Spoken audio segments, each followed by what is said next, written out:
The Oracle Network. Are we doing another intro or no? Oh no, dude. Are we recording? Yeah. But Yeah. we don't have to be. I was just curious. Well, we're recording, but I don't want to say like I'm waiting for you to say something funny because then I'm worried you're gonna start doing a dad jokes thing. So Because I always say, "Oh, dad joke." I was just waiting for always something says to no. happen organically. I'm not trying to force anything. That's funny. Was that it? Yeah, sounds like it. I'm not gonna.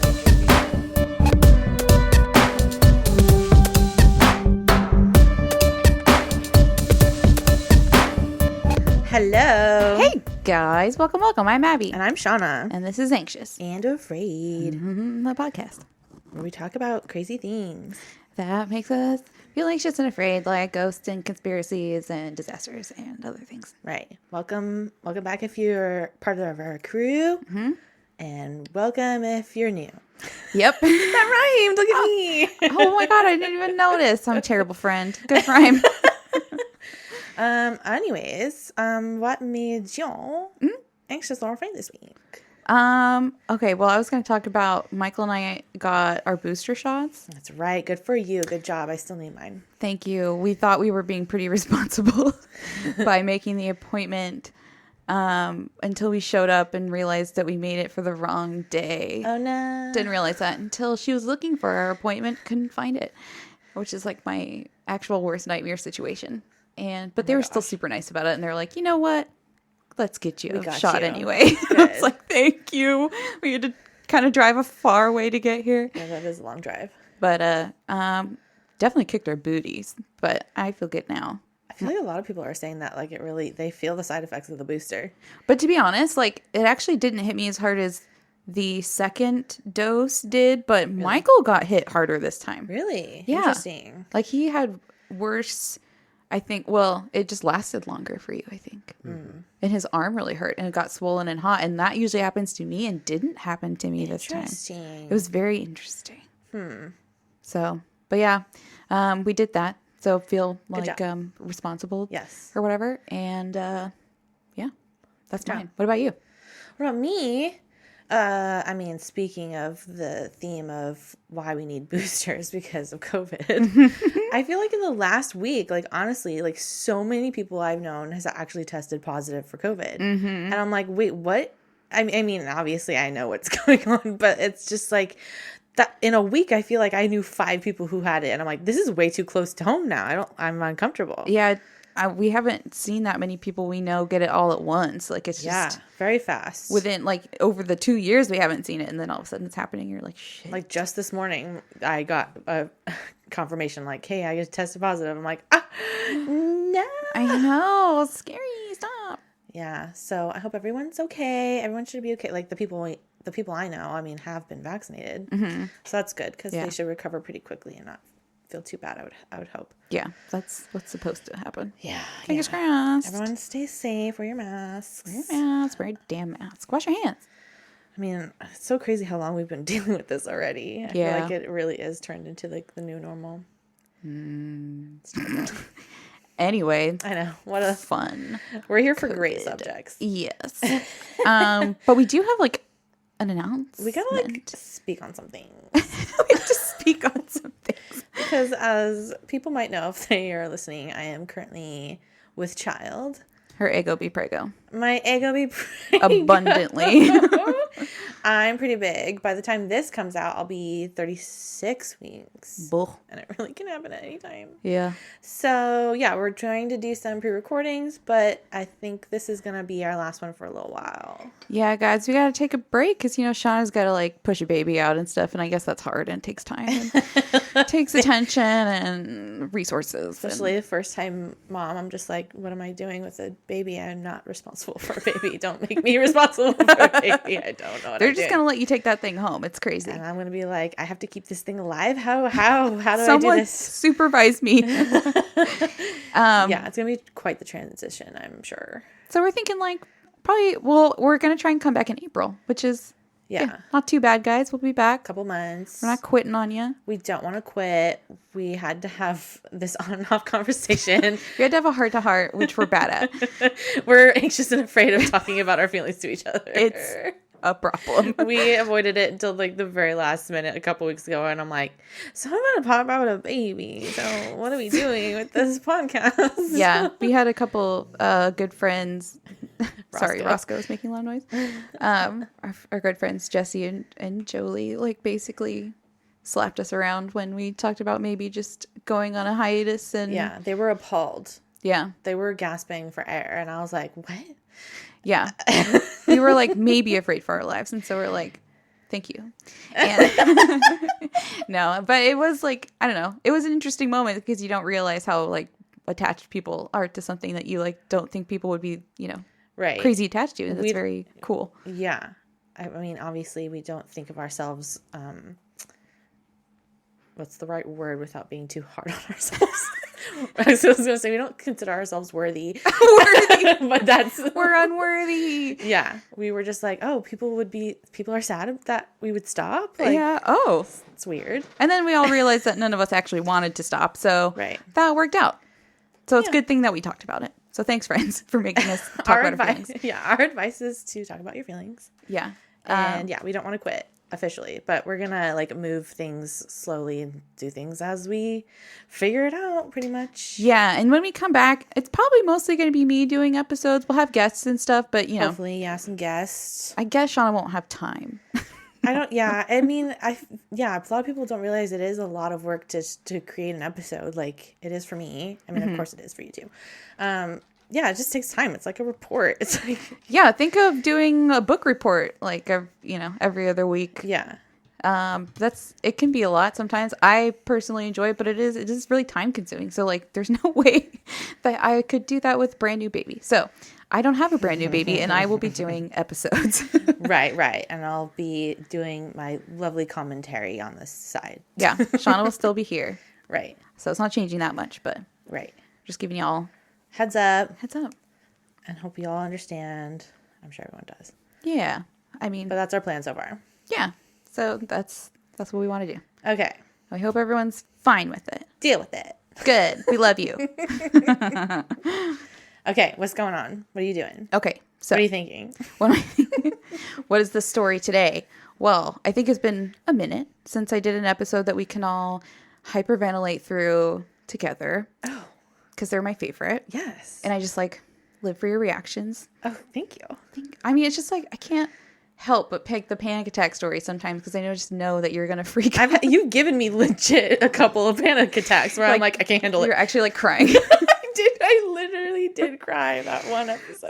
The USS Indianapolis, like that episode was wild. When I realized sharks were coming, I lost it. I literally lost your shit. I was like, wait, I can't process. It was already so bad.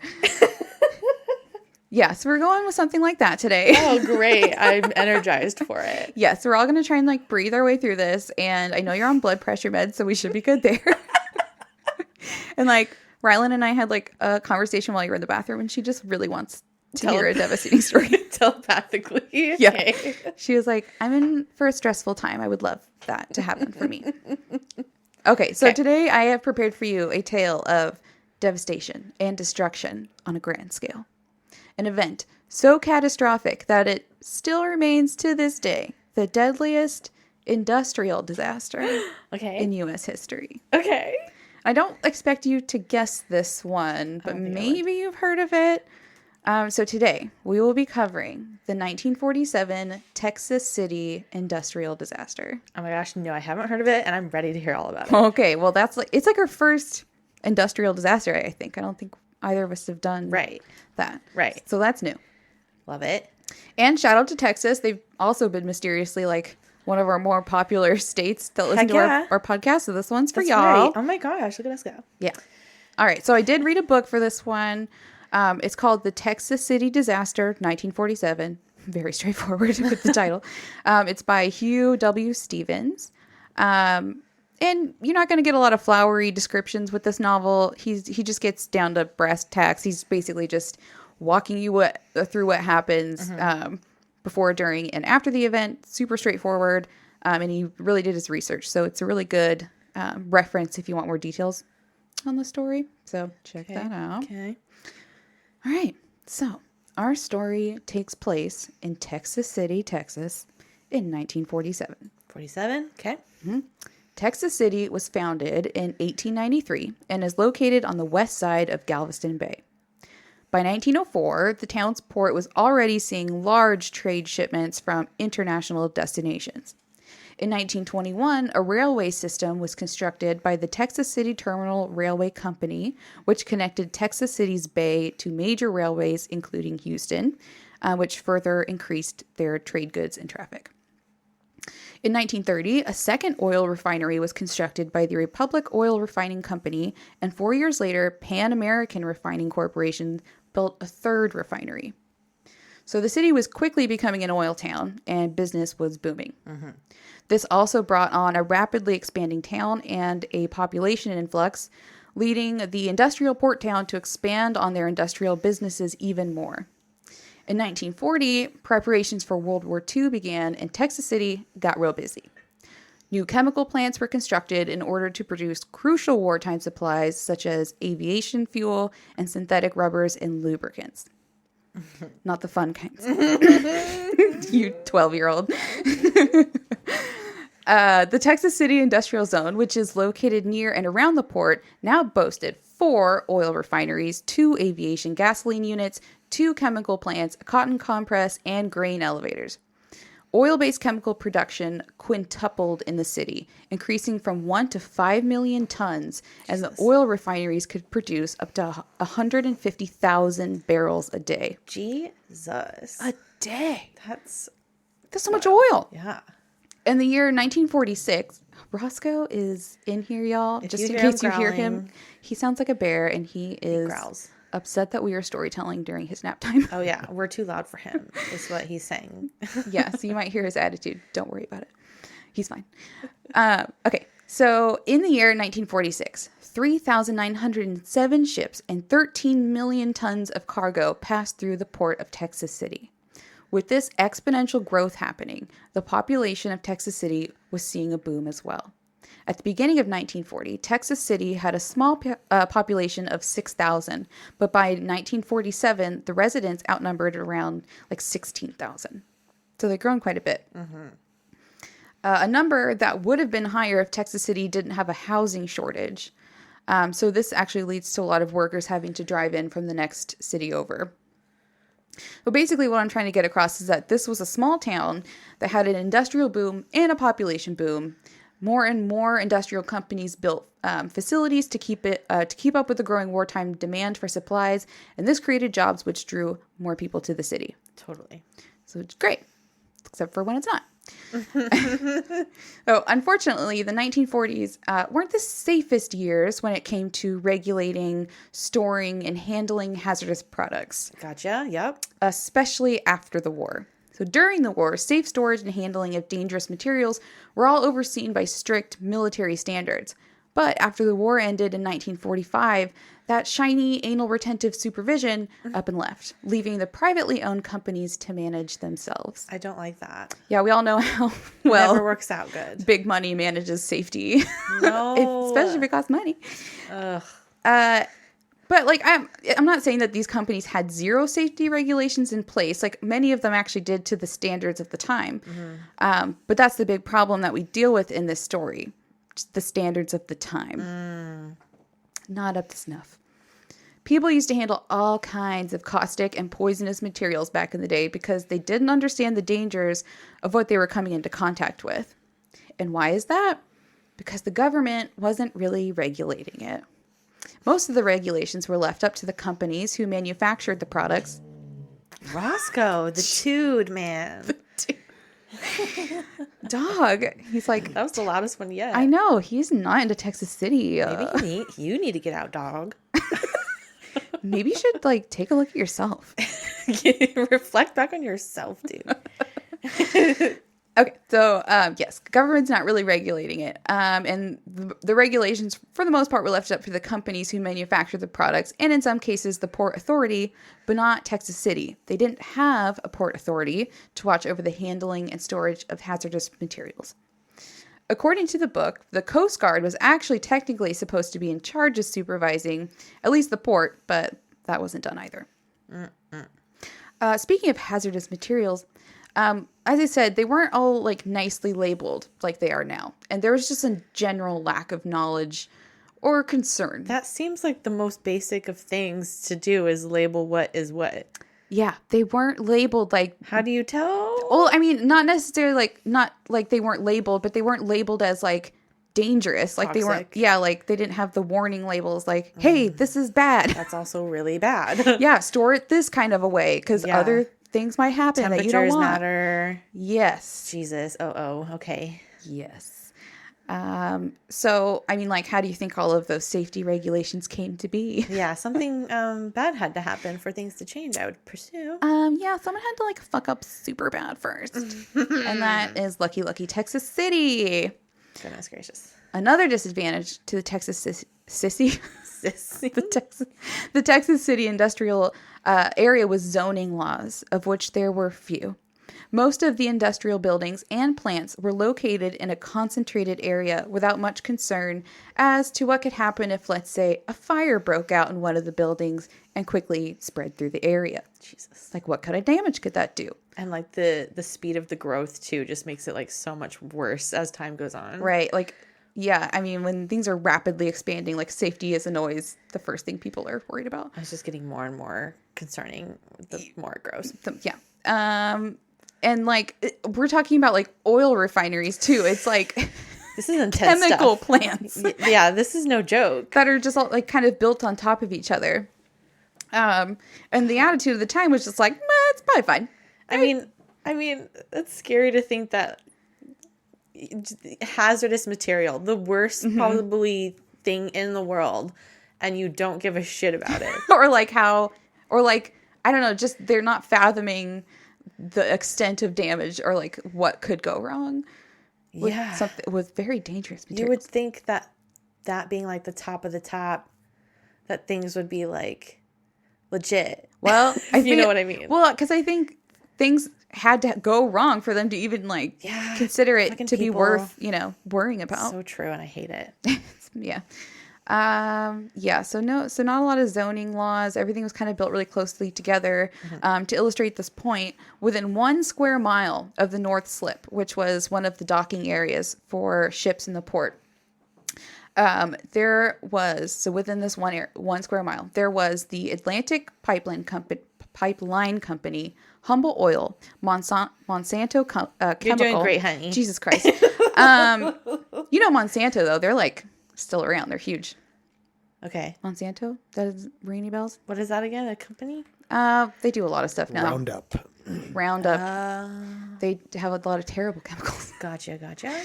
Let's see. Southport Petroleum, 11 warehouses, 9 piers, a grain elevator, and about 25 blocks of residences, all within 1 square mile. Okay. Which is insane. That's so many buildings. Yeah.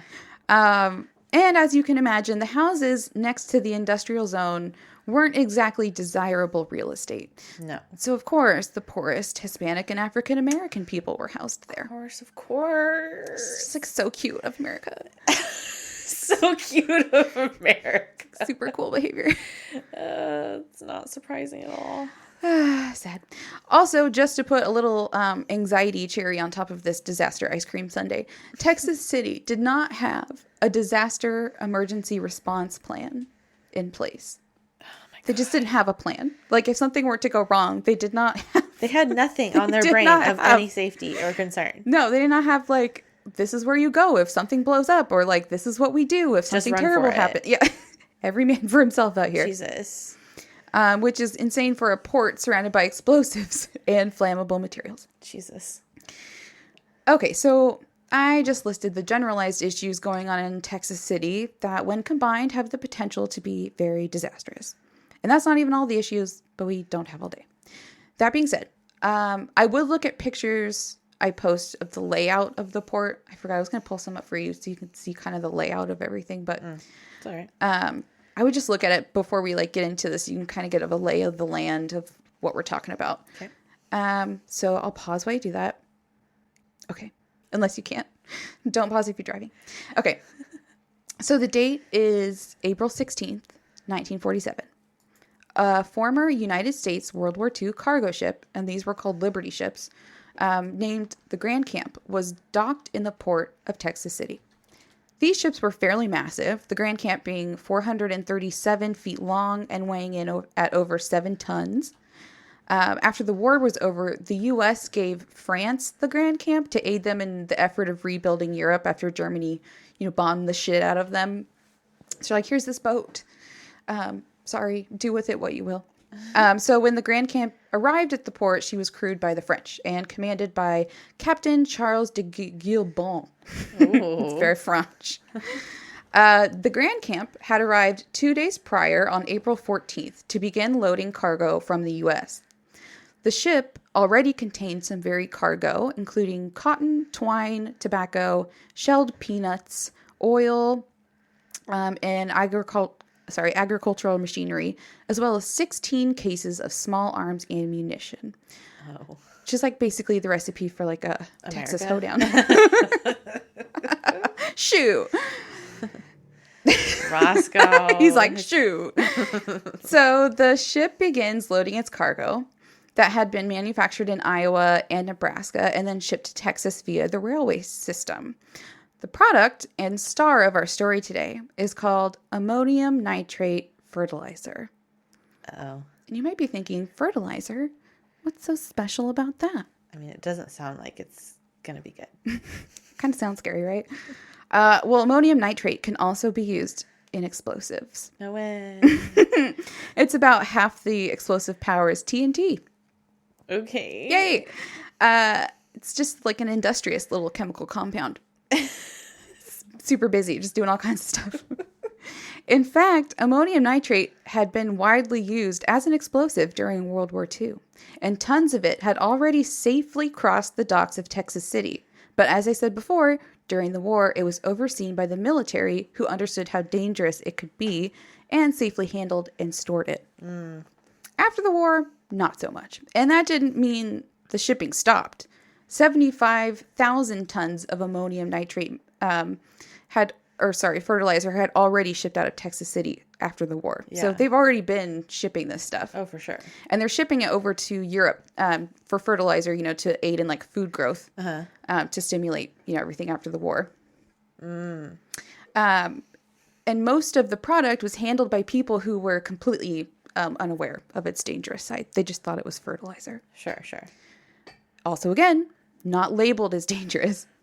The product looked like a whitish crystalline substance with a tinge of brown from the clay, petroleum, rosin, and paraffin wax that they added to it to avoid moisture caking.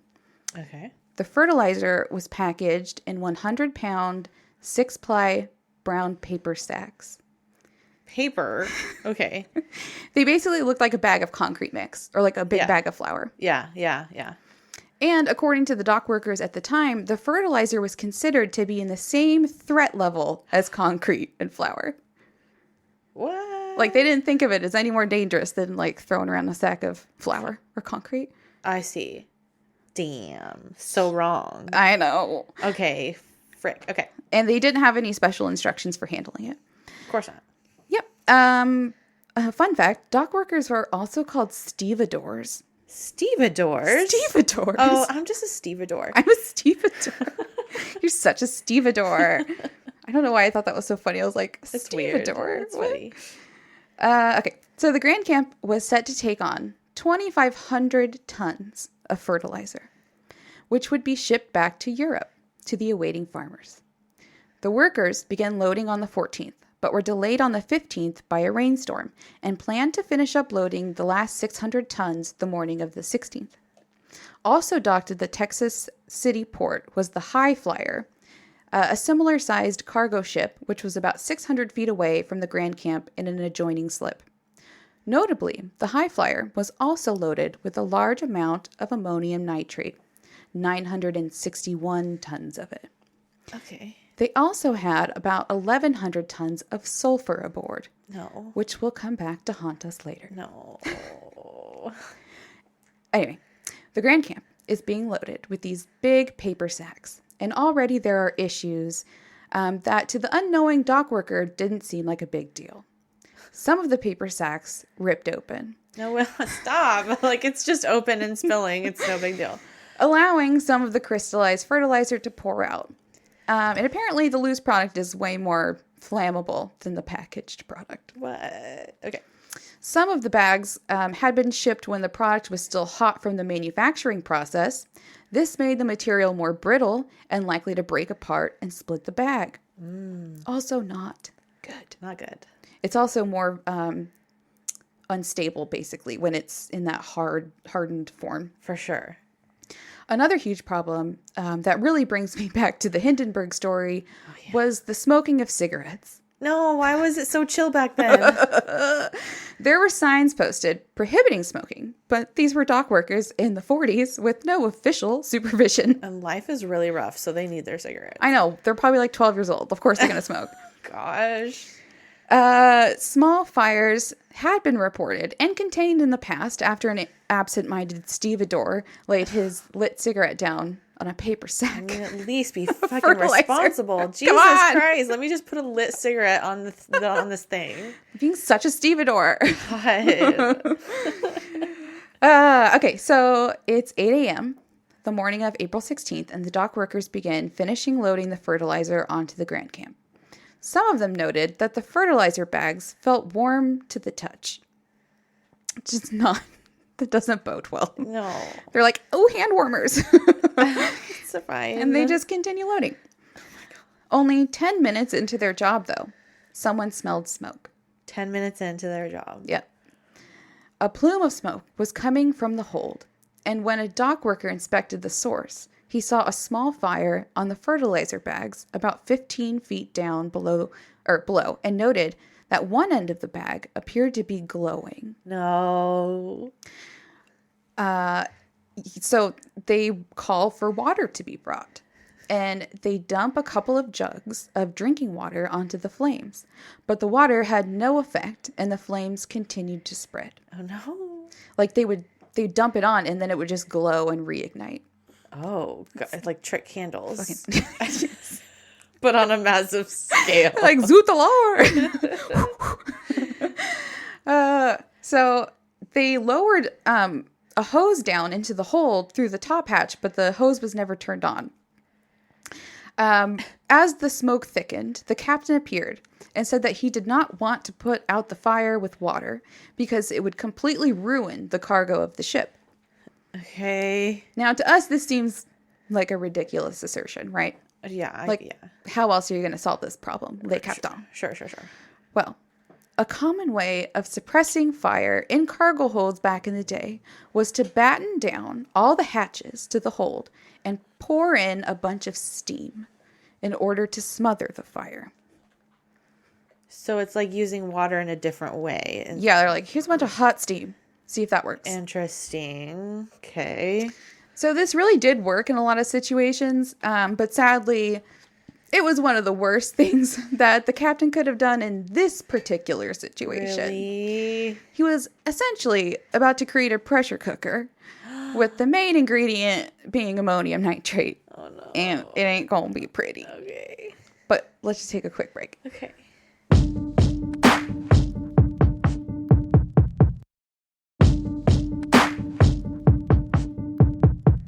All right, welcome back. Hello.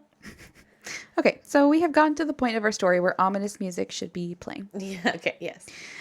Almost immediately after the hatches were battened down and steam poured in, the closed hatch began to rattle and strain against its bindings. Oh my God, dramatic. Okay. Crew members aboard the ship were ordered to quickly unload some of the ammunition stored in a separate hold, but the heat coming from the adjoining hold became so severe the task was abandoned and the men were ordered off the ship at about 8:30 a.m. At 8:37, a call was placed to the volunteer fire department because they only have a volunteer fire department to come assist. And a fireboat was called as well to potentially tug the burning ship further out to sea in case the situation worsened. It kind of seems like they knew it was because they're saying get off the ship and now we're taking it away from land. Yeah. Well, so there's two things. The ship was being repaired at the time, so they wouldn't have been able to move the ship on its own. And they thought that the danger lied within the ammunition that was stored on board. They weren't thinking about the fertilizer. They weren't thinking like that's a threat. They were like, there's ammunition that might go off. I see. Okay. That's what they're kind of concerned about. Okay. Should not be the center of their attention, but they don't know. It's not it, boys. Yeah. So they get off the ship. By now, the ship was radiating intense heat, which spoke to the ominous chemical reaction happening in the ship's hold. Now, I will be the first to admit that I am terrible at chemistry. And I have no business explaining it to anyone because it confuses and scares me a little bit. Same. So instead, I'm going to read you an excerpt from the book explaining what is happening with all of that ammonium nitrate that's on fire. Gotcha. Okay, let's go. Quote, subjected to heat, ammonium nitrate is fairly stable up to its fusion point of 338 degrees Fahrenheit, when it begins to melt, emitting combustible and toxic gas. Oh, no. Between this level and 390 degrees, a thermal breakdown reaction begins. Oxidation becomes self-generating. At higher temperatures, gas production increases, and at about 575 degrees, ammonium nitrate begins to burn in puffs of flame, giving off smoke of a light brown or orange copper color. When heated quickly to a high temperature, as would occur in a confined space with steam, okay, the reaction to continued breakdown shifts from decomposition to detonation, causing what one specialist termed a, quote, molecular disassociation and liberation of high amounts of energy in an instant. That is the lamest way to say it's gonna fucking explode. Yes. Yes. So, in recap, big heat plus pressure plus ammonium nitrate equals big boom boom. Big boom boom. Yes, that's horrific. Yes. Enough school. Back to the story. As these firefighters arrive and start pulling out hoses, the hatch to the cargo hold blows, sending the hatch flying high into the air. I mean, is your booty hole clenched yet? Because, like, ooh, mine is. After the hatch blew off, orangey yellow smoke billowed from the hold of the Grand Camp. By now, townspeople had heard about the ship on fire and had started flocking to the area, drawn in by the mesmerizing smoke and the drama of the situation. Because it's like bright orange smoke. So this is like people seeing it from far away are like, ooh, what's that? Oh, but they're going towards it instead of away from it, which is dumb. Yeah. Okay. Very quickly, the roads became congested with people trying to get a better view of the situation. Oh my God. Especially after it was announced over the radio to stay away from the area. People are stupid. I know. They're immediately like, let's go. Jesus.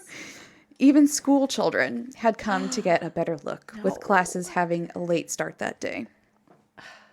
By 9 a.m., several hundred people had gathered at the surrounding docks and piers to watch the spectacle, all of them believing that they were a safe distance away, and none of them realizing that an explosion was imminent. Oh my God. The spectators watched in awe as the ocean began to boil around the ship from the intense heat. No. That seems unreal. Right? No. I don't like it. I don't like it either. Throw some pasta in there. Salty. I don't like it at all. It's too big of a scale. The ocean gets so hot. Okay. I know. The ocean is boiling around the ship. Like, that fact always, it just blew me away. Yep. Let's see here. Yes. So the water's boiling. And then water directed at the ship's deck from the water hoses vaporized before it even hit the surface. So, like, they're pointing water hoses at the deck and it's just steam by the time it even gets close. That's also so unreal. I know. Okay, you went up a couple notches really fast here. The breath Is your hold, booty hole clenched now? I'm starting to hold my breath, and I'm having a hard time. Okay, go.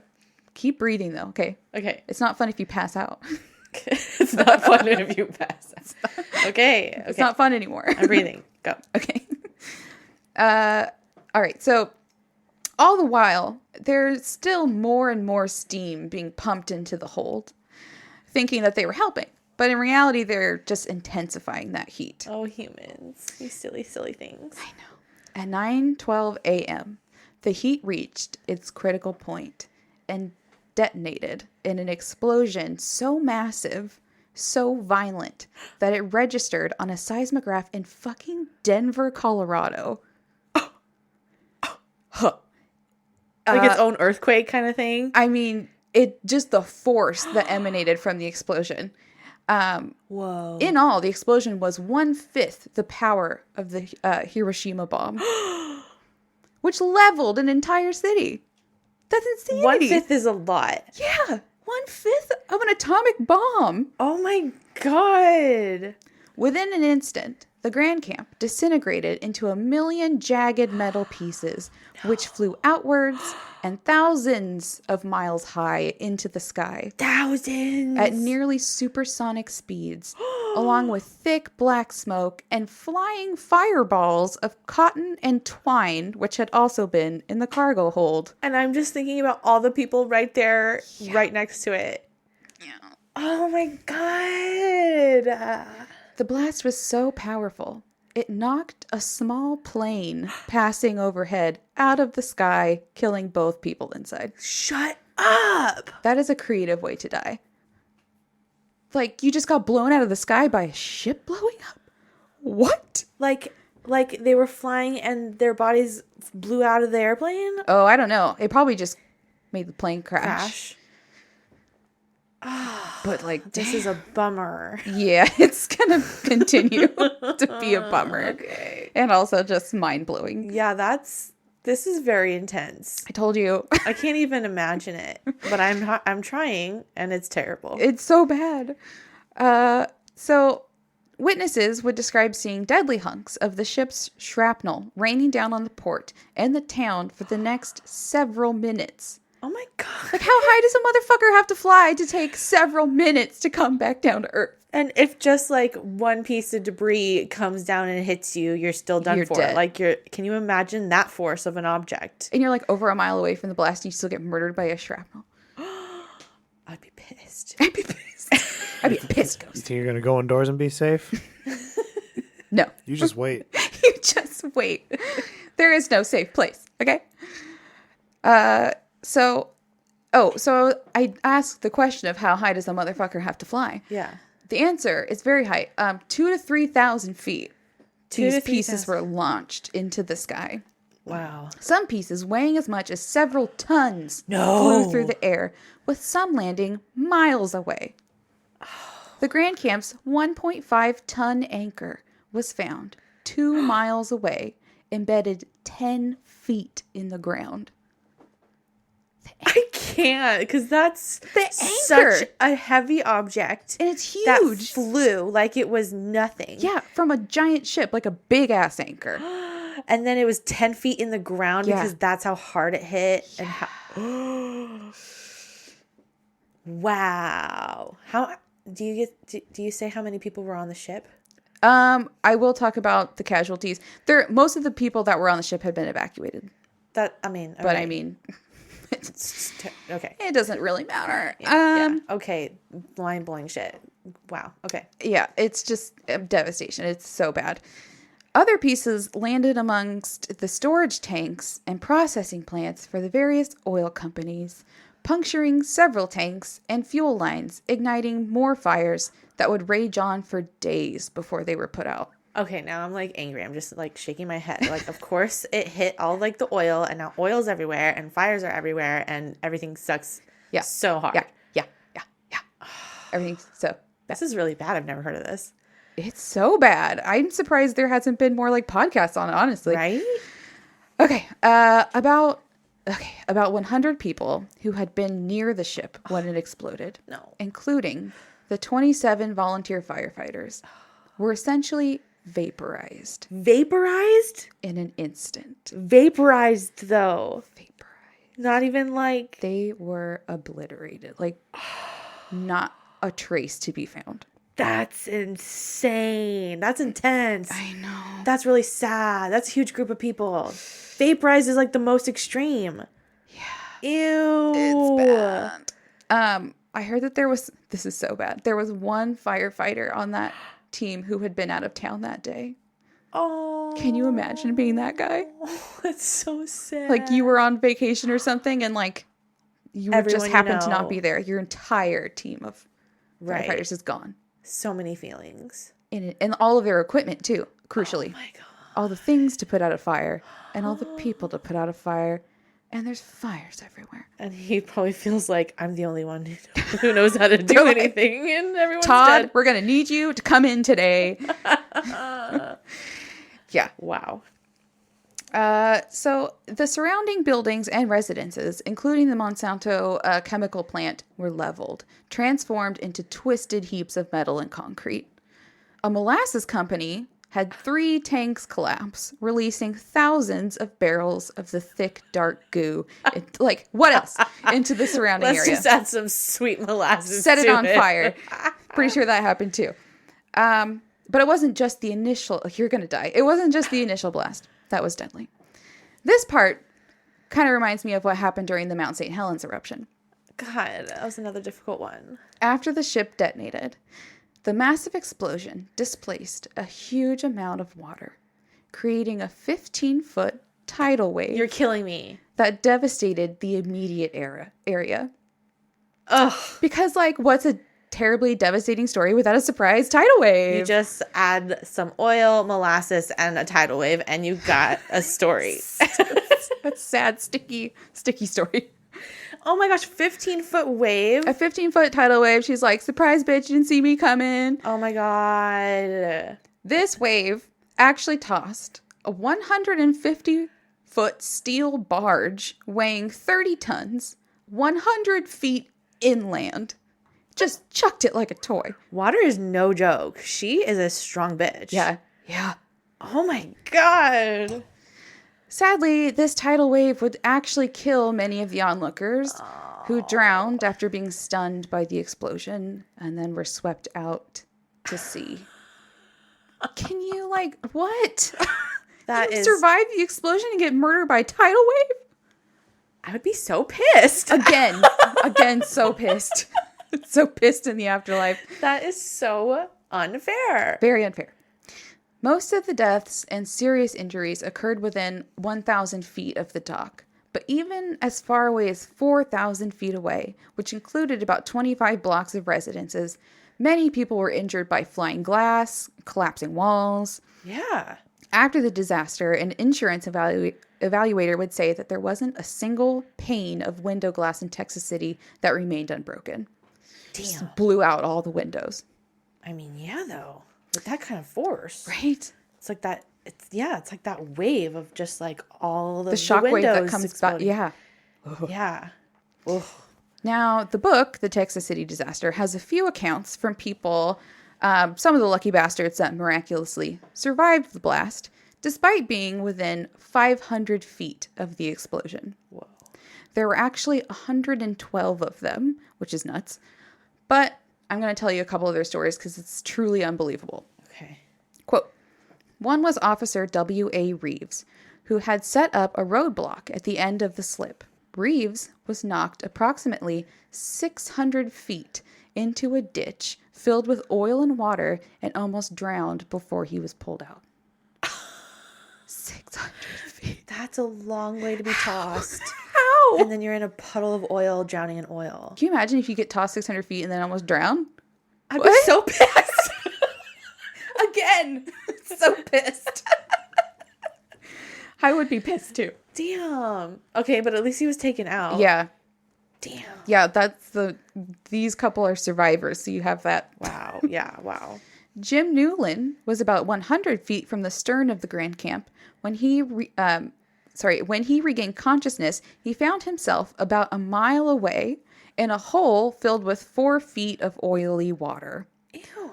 All of his clothes had been blown off, except for his shirt collar, shoes, and belt lining. Naked, except for his shoes, shirt collar. What? That's crazy. Another survivor was Willie Churchill, a longshoreman who was walking towards one of the fire trucks when the blast occurred. He heard only a puff and was picked up and dropped about a block and a half away, bruised and cut. Ouch. Like most of the other survivors close to the Grand Camp, both of his eardrums were ruptured. Oh, of course. Like, how could it not? Yeah, like if you're close, just your ears are both ruptured. Like, Oh, my God. that would be so painful too. Yeah, it would. Ugh. Okay, so back at port, there is another situation a brewing. Why? It's just gonna keep happening. Remember that other big ship of full of ammonium nitrate and also sulfur Damn it, of course. called the High Flyer? Mm-hmm. Well, that big gal got ripped away from her moorings during the explosion, causing her to slam into another ship called the SS Wilson B. Keene, where the two became solidly lodged together after the anchor dropped from the High Flyer. The impact was so jarring it caused the hatches to the cargo holds to fly open. Both ships had crew aboard during this time, and though only one life was lost, many were injured. All crew from both ships were ordered off the boats and to land, where a terrible scene awaited them. Although it was hard to see through the foul, thick black smoke that filled the air.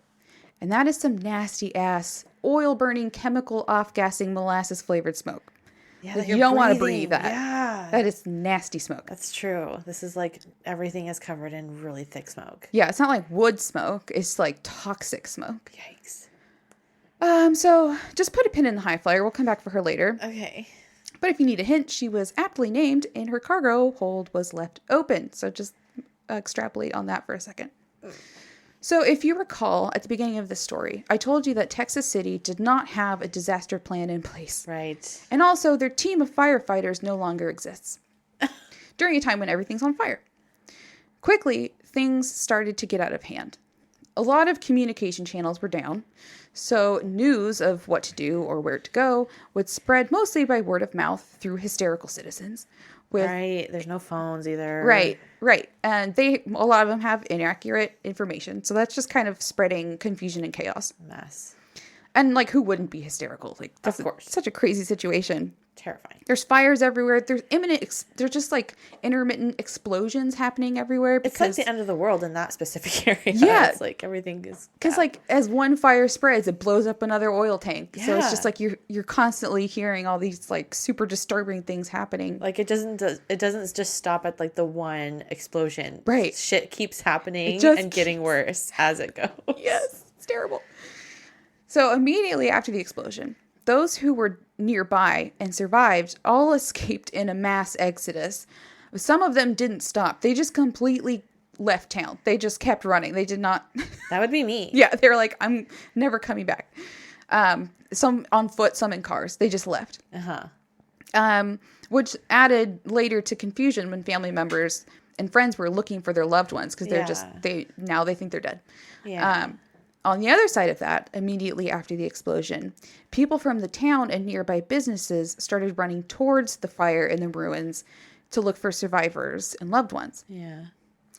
Another really rough account from the book came from a woman named Frances Alexander, who set out to the docks in search of her 12-year-old brother who had gone to see the burning ship. Oh. She found him still alive, but in bad shape. Ooh. And I'm sorry in advance.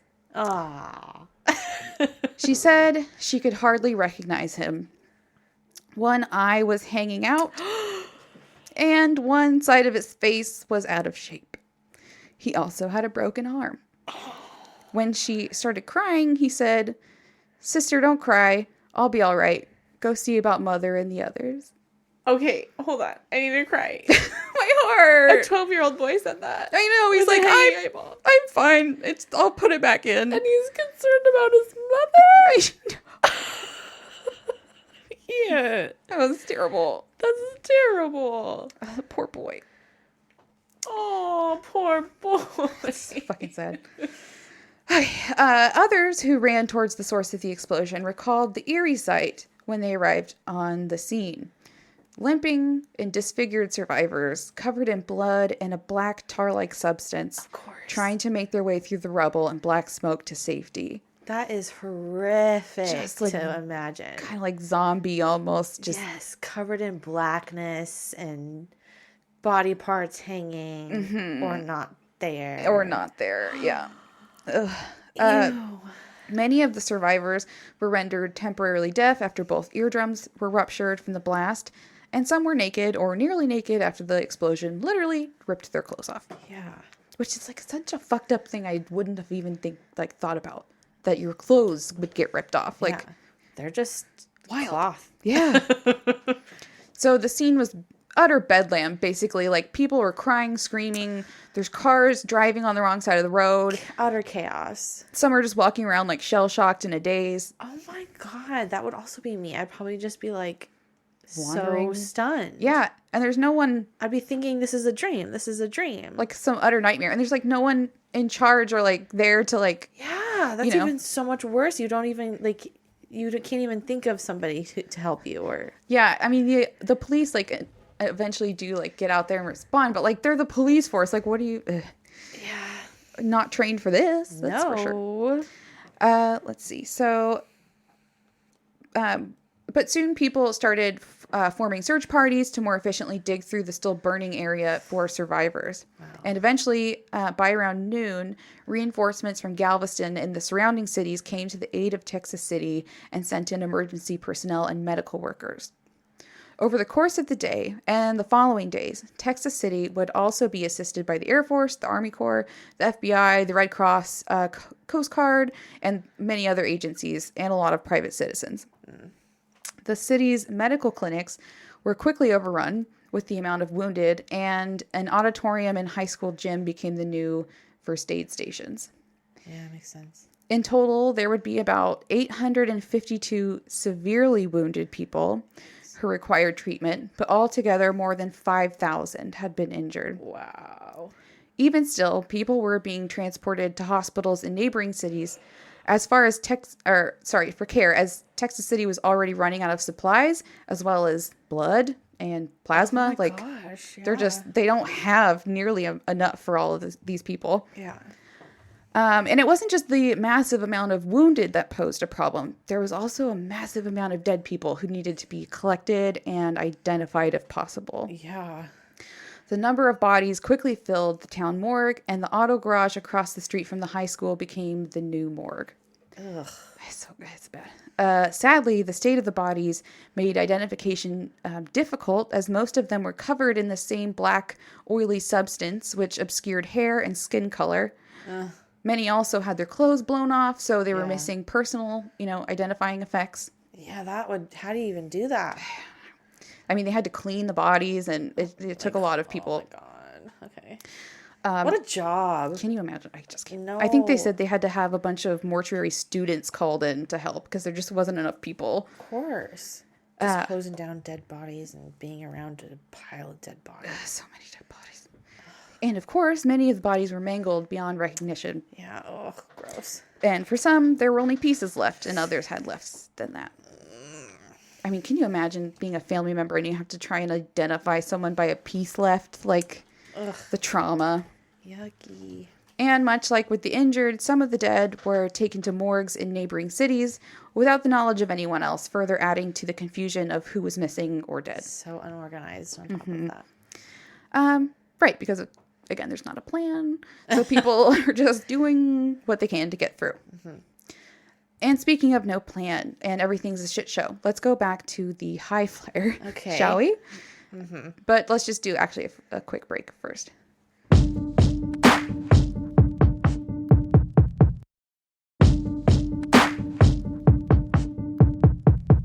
Okay, welcome back again. Thanks. Hi. Okay. Hello. Hi. Okay, so we're back to the high flyer. That's right.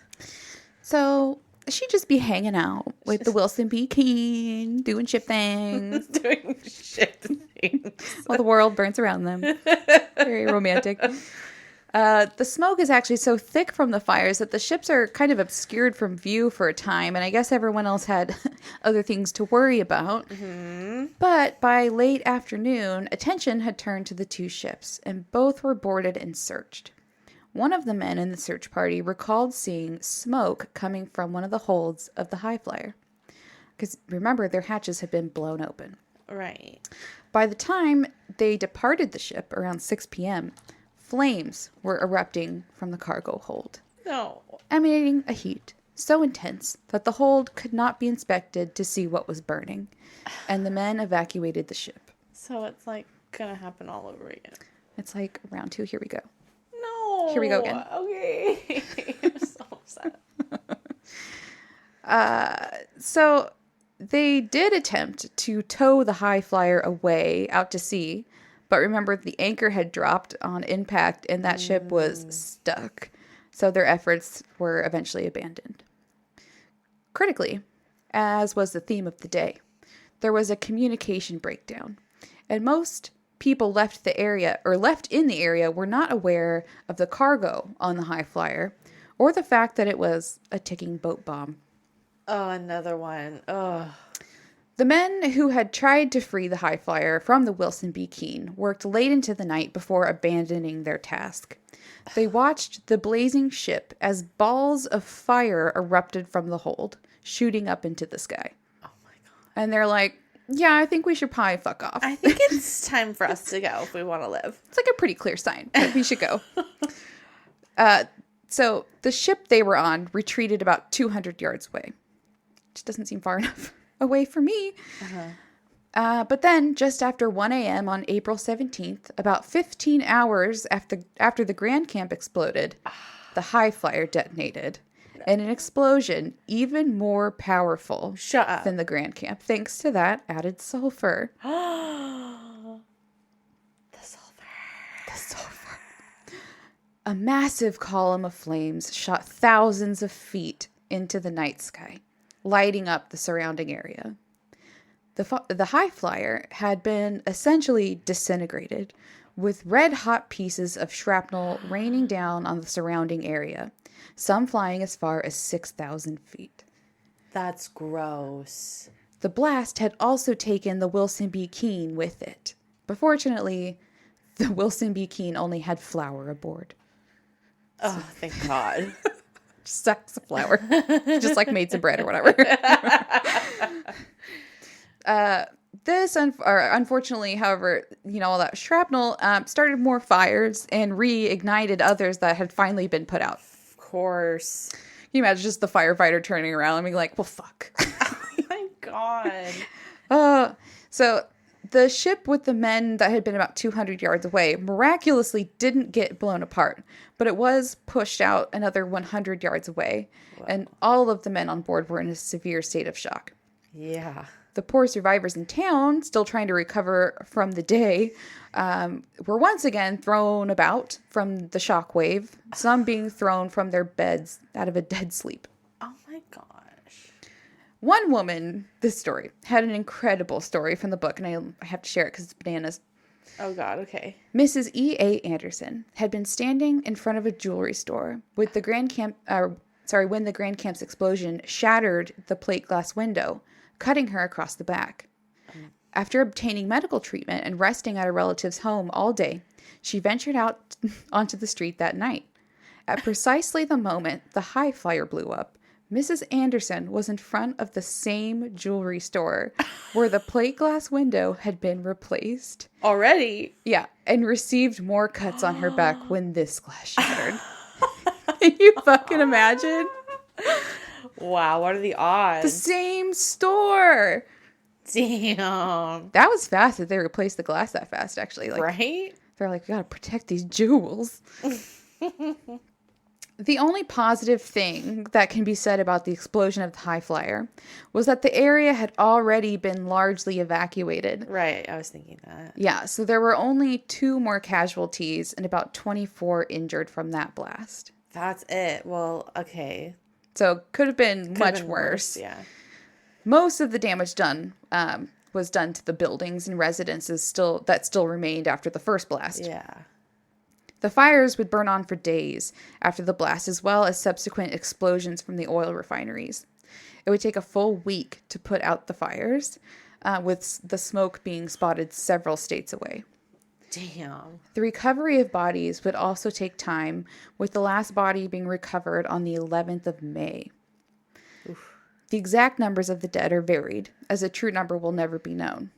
405 identified dead, with a further 63 being unidentified. Oof. 113 people were simply unaccounted for, but presumed dead, with not enough left of them to be identified. Yeah. Of the 581 dead, 23 of them were children. Oh. Sad. The amount of people who died, however, is believed to be higher, as it is likely that there were travelers and undocumented workers in the area who may have died and never, been inquired after. Oh, for sure. Property damage, as you can imagine, was vast. 539 residential dwellings were destroyed or condemned, which left over 2,000 people temporarily homeless. Over 1,100 vehicles were damaged, and 362 freight cars were destroyed. The total estimated property damage totaled over $100 million in then money. In today money, that's closer to $1.2 billion. Yeah, I believe it. But even still, within days of the disaster, the large industrial companies vowed to rebuild even bigger, which they did. And Texas City recovered, although they have had more industrial accidents over the years. I think they had one in 2005, another explosion. Yikes. If you go to Texas City today, you can go to the Memorial Park, where they have artifacts and plaques honoring those lost during the accident. In the center of the park, they have the nearly 2-ton anchor from the Grand Camp. Whoa. That had been hurled. Do you remember that? That would be kind of cool to see. That'd be kind of cool to go see. Damn. And they also have a small cemetery where the unidentified 68 victims are buried. Oh, that's okay. Oh. And that's all I have on the Texas City industrial disaster of 1947. Wow. Yeah. That's intense. Yes. I've never heard of it. Wild. That's wild. Good job, Abby. Thank you. And if you want to see footage of a more recent ammonium nitrate explosion, one happened in 2020 in Beirut. So you can look that up. And of course, 2020. It was the force. And I don't even think it was considered to be as big as the Texas City explosion. But it was I think it was like a warehouse that had all of this ammonium nitrate stored that nobody really understood. Oh my God, stupid. And there was fireworks nearby. And I think they detonated. It was bad. Is that on YouTube or something? You should post that in our group. Yeah, I think I'll try and post a video. Damn. It's nuts. But you can just kind of get a taste of what happened. That's crazy. Wow. That's so many things. It's so disturbing. Yeah. Wow. Well, I thought we would end it with a banger. Well, you did it. You did it again, Abby. Before we go on a little break. Let you all have that. That's funny. Okay, yeah. So let's do City of the Week. Okay.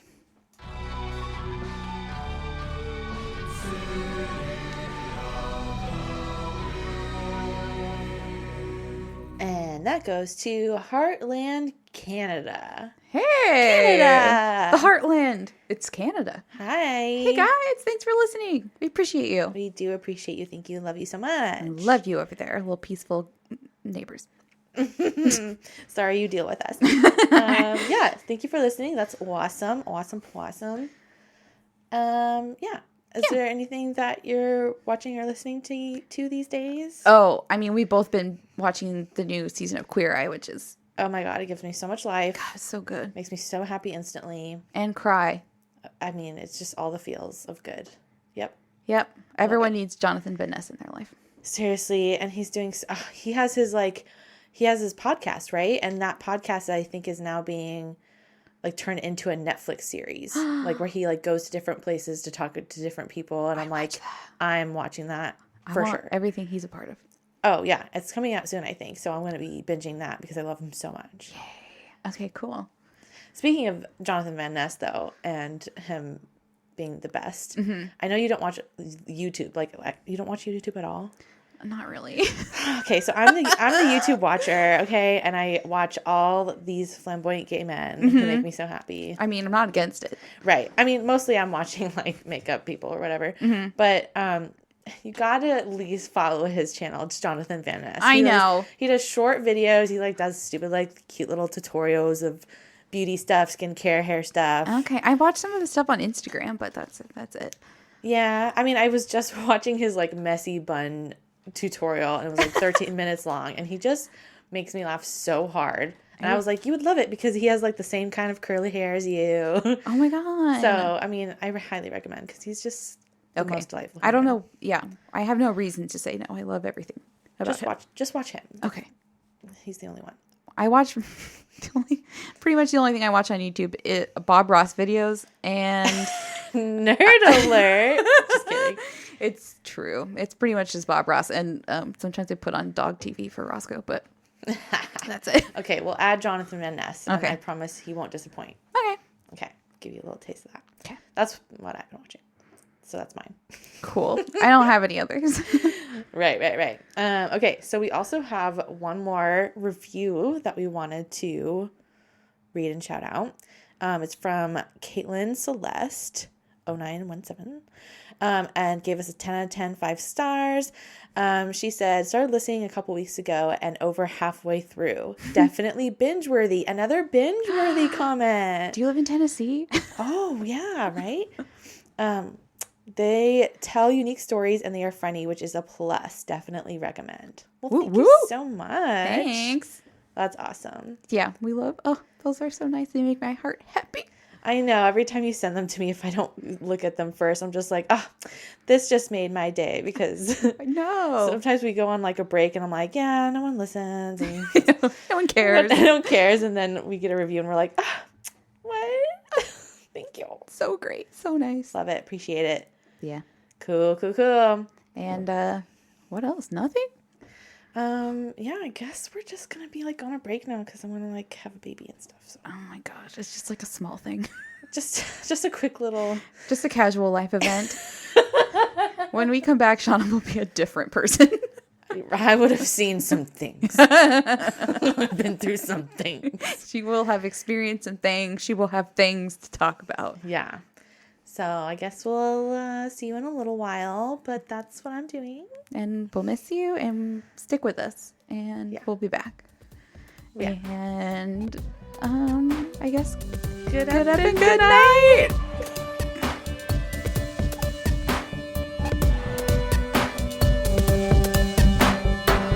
Okay, so for my references, I read The Texas City Disaster, 1947 by Hugh W. Stevens, went to wikipedia.com, fireengineering.com, freerangeamerican.us, and Stuff You Should Know podcast. Our music is by Broke for Free and Matt Edwards, and we are edited by Michael. All right. Should I list our social needs? Please do. We have a lot of our things at Anxious and Afraid the Pod. So that's our handle for both of our Facebook page and group, along with our Instagram and Gmail. We have a Twitter at AA the Pod. You can support us on patreon.com/anxious and afraid.